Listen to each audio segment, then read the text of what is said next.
Aloha and welcome to Maunalua, the Livable Hawaii Kai Hui's monthly conservation program. I'm Charles Van Rees. I'm a PhD student at Tufts University in Boston, Mass, and also the advisory ecologist for the Livable Hawaii Kai Hui here in Maunalua in East Oahu. This is going to be a little bit of a different episode than what we've typically had more recently. A lot of the times I've been on the show has been talking more about the research that I've been doing on the island very specifically, whereas today it's going to be more of a chat about what I sort of envision for the future and what I hope will be sort of a major thrust of conservation on the island moving forward. And there'll be some mention of the work that I've done. It'll be a little more brief in sort of emphasizing how that might contribute to sort of how I see conservation moving into the future on the island. Recently, I had the great honor and privilege of attending the Hawaii Conservation Conference in Honolulu, which is really just an excellent gathering of the leading minds in conservation on the island of Hawaii, and also talking about other conservation issues in the Pacific. It was a really tremendously powerful experience to get together with so many individuals who were so passionate about conservation in these islands, and really looking at all the research going on and the efforts that people are putting forth to protecting our natural resources. And one of the major things that I really realized was that Hawaii is really a jewel of community conservation. It is the place where sort of the culture and the history are really amenable to what we call community-based conservation. And this is a bottom-up approach. It's the idea of starting with the community, starting with the ideas that people bring into conservation in order to frame the way that we try to protect the environment. So rather than always having experts come in and tell everybody what to do, it's asking the community what they think, getting people's opinions, getting their on-the-ground information, using that more place-based, specific information to have better targeted conservation plans, and to have conservation plans that are going to protect what we actually value and what are the things that people really care about. And so this way, we're able to set goals based on what people are interested in, and also use local knowledge, and not just read books, but go and talk to people, speak to kupuna and community members who might actually have really, really relevant and important knowledge that we might not otherwise be able to find. And one way that I really saw this happening in Maunalua was with this Maunalua watershed snapshot put on by the Hawaii Conservation Alliance over the last few years. And this targeted, among other things, it collected a tremendous amount of information on what's going on with the environment in Maunalua. But also, very, very importantly, there was this community consultation process where they took the time to speak to people in the community and ask them what the conservation issues are that are most important to them. And these are things that I think are really, really tremendous when we're trying to think about how we should be moving forward with protecting the environment in the future. And a lot of the concerns were very consistent across people. So among all the members of the community that were surveyed, a few things really rang out as the principal concerns. Among them, issues with offshore water quality. People are worried about the recreational and food safety of that water. Can my keiki, if they go fishing, can they eat the fish that they're catching? Is it okay for my kids to be playing in the water? Is it okay if I'm surfing out there every day? Is it going to be dangerous? Are there contaminants in the water?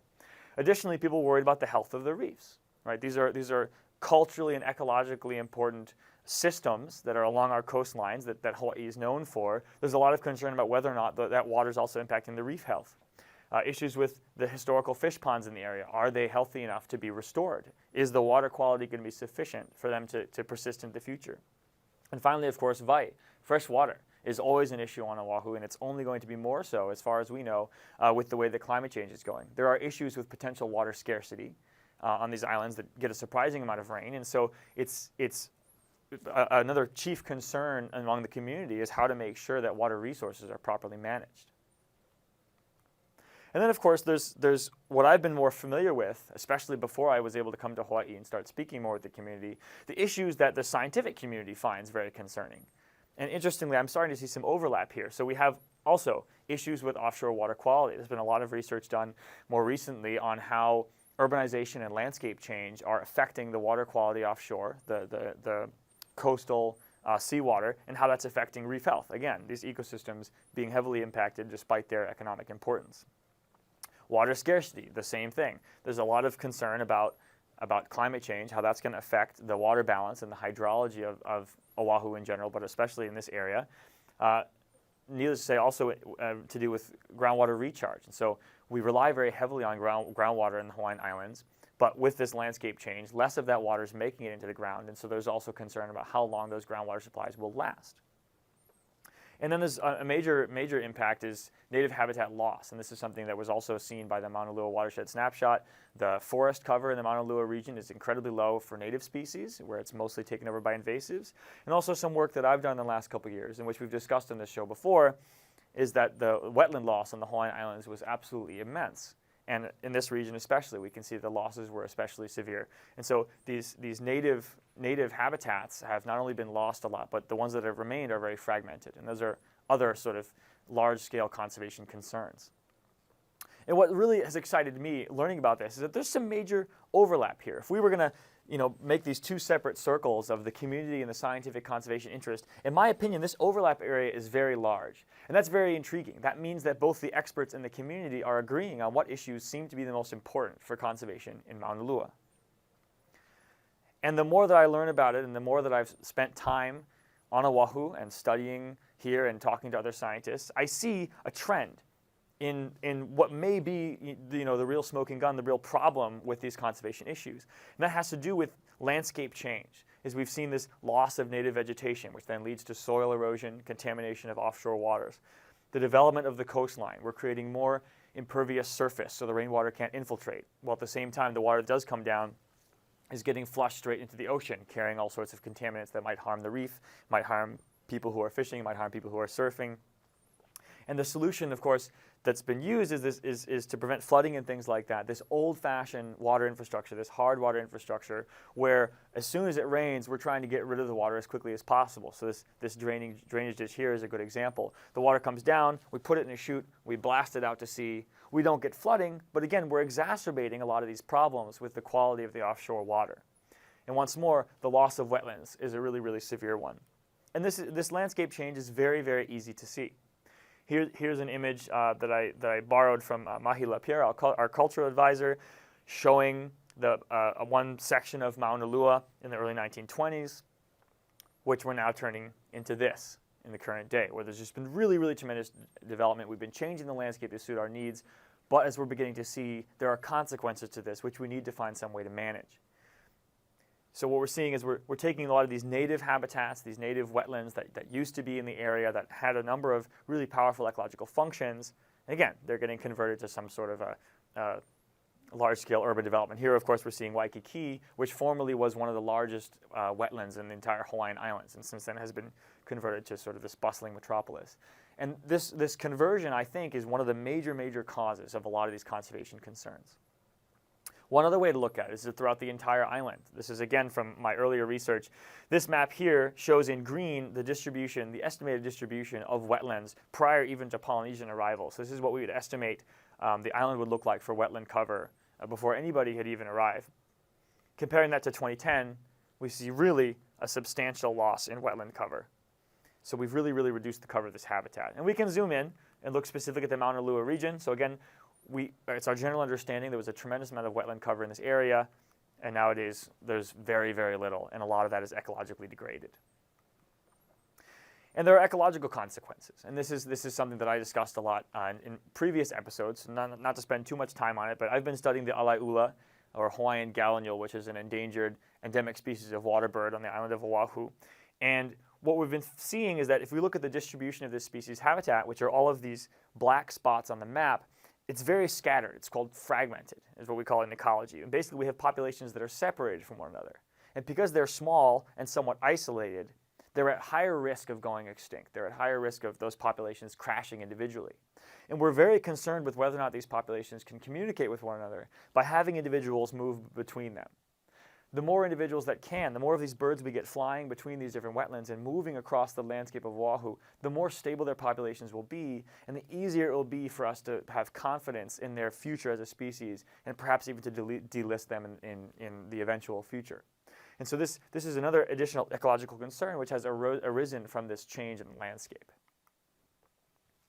So one major potential solution to these myriad concerns that sort of all converge to the same place is green infrastructure and constructed wetlands.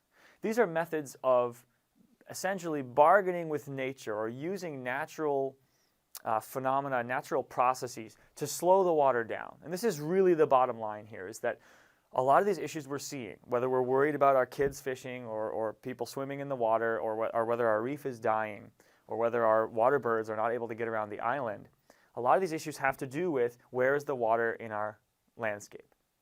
And currently what's been happening is the water comes down, it gets flushed out to sea immediately, it doesn't do anything else on the landscape. When you slow the water down, you can do a lot of things to it. It undergoes a lot of changes just naturally. If we slow it down, we can often reduce sediment because we give it time for the dirt to settle out so that maybe we won't get washed out to the reefs and kill them. We give time for plants and microorganisms to capture and metabolize nutrients. So things like fertilizers and septic waste don't go and create algal blooms that destroy the reefs. Heavy metals can be sequestered deep in the soils and kept underground where they can't do any harm. We can also increase groundwater retention and recharge. So if we let the water slow down, it has time to trickle into the soil and recharge those aquifers and provide more resources for us in the future. And then thinking more about sort of the climate change and future risk scenarios, these wetland systems also buffer against storm surge and absorb floods. And so these are things that can also be a form of climate change mitigation, which is of course becoming a major concern on islands because we're very low profile and any change in sea level can cause a lot of destruction. And what's really nice about this sort of concept of green infrastructure and constructed wetlands is that it's very flexible.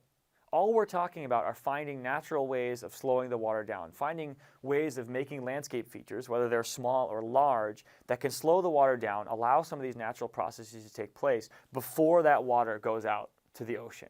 This is a way we can protect our reefs before the water ever even gets to them. And you can kind of view this as sort of a spectrum. You know, there are different examples of different scales at which you can apply these sort of ideas. So at a very, very small scale, I've heard of work like this going on other islands, rain gardens, where private citizens can go ahead and make their own rain garden that will absorb some of the rainfall, metabolize nutrients, help groundwater recharge, etc., in a small area. Of course, the larger the application, the more effective. And as you move up, you can go from cheap things to very expensive things, spatially small things to very extensive large things, things that private citizens can do with their own funding, or things that need a lot of public funding or very, very large investments. It all depends on the spatial scale. As we get larger, we can do things that relate specifically to road systems and trying to reduce roadside runoff or storm drainage issues. Or on a very large scale, artificial wetlands or large restored wetland ecosystems that can provide much larger scale benefits of sort of the same regard. But the real advantage to this is that we don't have to wait, right, for some giant grant or some giant organization to decide to do this, but individual people can make a large difference by doing this at their own small scale with what they have control over. And beyond all these benefits of increasing recharge and protecting against storm systems and climate change and sea level rise, beyond just protecting the reefs or just making the water cleaner for people to play in and fish in, there are also a lot of biodiversity benefits to making small-scale wetlands, even very, very small ones, on Oahu. We've seen, for example, that a number of native species are able to use small wetlands, even if they're not the really, really big, expensive, fancy ones.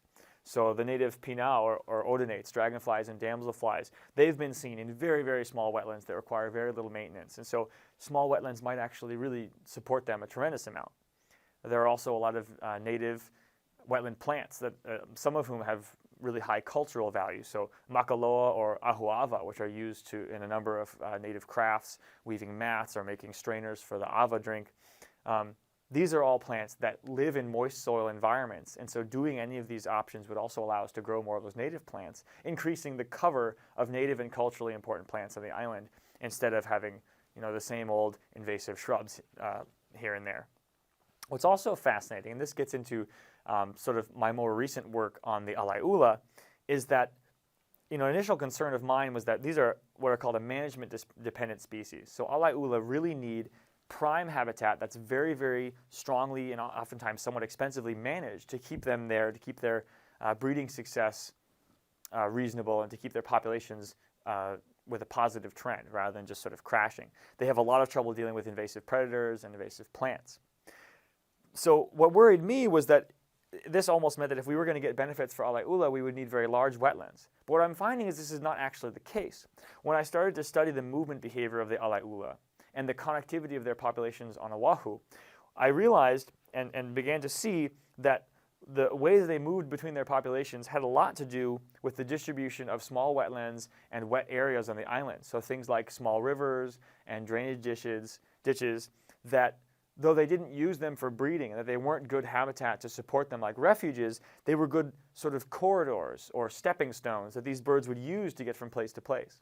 So what we're seeing is, in addition to all these other very human benefits, we can get really large biodiversity benefits out of this sort of conservation solution, where we can provide habitat for a lot of culturally and ecologically important native species and really get some of our natural heritage back, while also providing sort of a safeguard for species like the Ōlelo, these native wetland birds, to help them get from place to place. So we could almost provide sort of a highway infrastructure for them to get around the island and really decrease their extinction risk. And of course, the first thing I thought when I started to consider this idea of trying to make wetlands or make landscapes more wetland, or making them have this slower course of water through them, or change the landscape dynamics so that the water would take its time on the way to the ocean, I immediately realized that this is something that sounds awfully familiar. This is the way, of course, that native Hawaiians have been managing the landscape, for thousands of years. The whole Ahopua system, where there used to be fish ponds and lo'i and different agricultural fields along the path of the water before it reached the sea. And those sorts of, that sort of setup was a tremendously wise one, because that was performing all these functions. That was helping the water slow down. That was helping clean the water and purify it before it ever reached the sea. And I think there's really something to be said for us trying to go back to a system like that, but of course in the context of our new and very modernized landscape. So this really, to me, seems like a win-win solution. And obviously there's a lot to be done, and we don't know a lot about it. But so far, from what I've seen in other places and from what I've seen on Oahu, this might be a really, really excellent conservation opportunity of potentially little cost and potentially enormous benefits. So to recap, we would be addressing the conservation needs of both the local community and scientific experts. We'd really be kind of matching up on what people agree is important. At the same time, we'd also be sort of coming back to acknowledge the native heritage of the land, and really going back to this idea of changing the land back to Aina, right? Really thinking of something that we can care for, and we can determine the way that water is moving through this landscape, and the way the landscape behaves, and the way that landscape is interacting with the ocean, which is, of course, the other really important part. We can also be combining the needs of wildlife and our conservation needs with the needs of people by providing better water resources and a cleaner environment for them to recreate in and fish in. And then a major concern, of course, looking at higher up in government levels, there's a lot of issues with climate change. People are very worried about it, and not without good reason. And so this might also be a way to simultaneously be providing some resilience and some security towards climate change issues. And again, like I said, this is a flexible option. It could potentially be very, very inexpensive, and when we consider alternatives to simultaneously satisfying so many of these needs, it might be a very, very, very inexpensive and very efficient option. So the question becomes, okay, well, what do we do about it? If this is a really, really good conservation solution, what does that mean? What should people be doing? And this is something, of course, that starts to get way out of my wheelhouse as a scientist, and so I've just been sort of thinking about it as I move about Oahu, and I'm really interested in seeing where people want to take this. But certainly to start with, the things that we've been working on with the Livable Hawaii Kai Hui and our Disney grant, trying to build awareness, trying to get people to recognize that what the water does is affected by the structure of the landscape, and the decisions we make when we plan the landscape are going to affect the water, and those are going to affect the sea. So understanding those connections and finding ways to help people get a better understanding of that are going to be very helpful. Certainly we need research. We don't want to try anything big. We don't want to go totally gung-ho about this unless we have some idea that that's going to work. And so trying this at small scales and trying to see if we can really inexpensively make wetlands or small green infrastructure parcels that are making a difference, that would be something that would help us increase our confidence that this might work at a larger scale. And then additionally, of course, we want to make noise. We want to be heard and make sure that our policymakers understand that this is a major concern, that this issue is sort of a nexus for the things that we think are important as a community in terms of conservation in our environment. And of course, very importantly, in terms of really building action, we need to organize and we need to have people participate in efforts, whether they be in outreach or advocacy or actual active testing these things out. So the Maunalua watershed snapshot as far as I know, is in the process now of moving on to some greater organization having to do with conservation and within the watershed. I'm tremendously interested to see where that goes. And to do sort of a plug for the Livable Hawaii Kai Hui, there are these volunteer second Saturdays at Keavava Wetland, which again is one of these small wetlands that we could use as a guinea pig to test some of these theories about how we might be able to use this infrastructure to help the surrounding environment. Participating in the work that Livable Hawaii Kai Hui is doing, volunteering at these second Saturdays, these are all very easy ways to get involved, and I think ways to move this sort of conservation agenda forward if we think this is really the way that we should be going. So I want to thank you guys for being with me here today and listening to what I have to say. Hopefully you'll be hearing from me again soon. The tremendous number of people to thank for the work that I've been able to do over the last few years, and of course the work that Livable Hawaii Kai Hui has been doing. We've got a tremendous number of really fantastic funding sources and also collaborators who have been helping us reach out with this work. If you're interested in learning more about me, what I do, or the Livable Hawaii Kai Hui, or the work that we're doing on the ŌleloNet, which will be continuing for years to come, please feel free to visit any of these websites. The ŌleloNet Tracking Project will tell you about the work I've been doing on the ŌleloNet and how we're trying to track them around the island. It's also the place where you can go to participate directly in this research. And all the coolest things we've found so far have come from people like you. They've come from people telling us where they're seeing birds, telling us when and who the birds were, and that sort of information is tremendously helpful, and we're really, really hoping to get more of that. Of course, you can go to the Livable Hawaii Kai Hui's website to learn about the landscapes that they're caring for and the work that they're doing and how you can help them. My personal website, just sort of about me as a conservationist, is right here. And also, if you'd like to follow me on Twitter, I do natural history updates and also share stories about my work. And my two hashtags are Team Gallinule and Malama the Marshes, which are sort of how we like to spread the word about wetland conservation and the ŌleloNet. So that being said, thank you so much for joining me. I really hope you enjoyed this special, and I hope we can communicate soon. So thanks so much. Take care.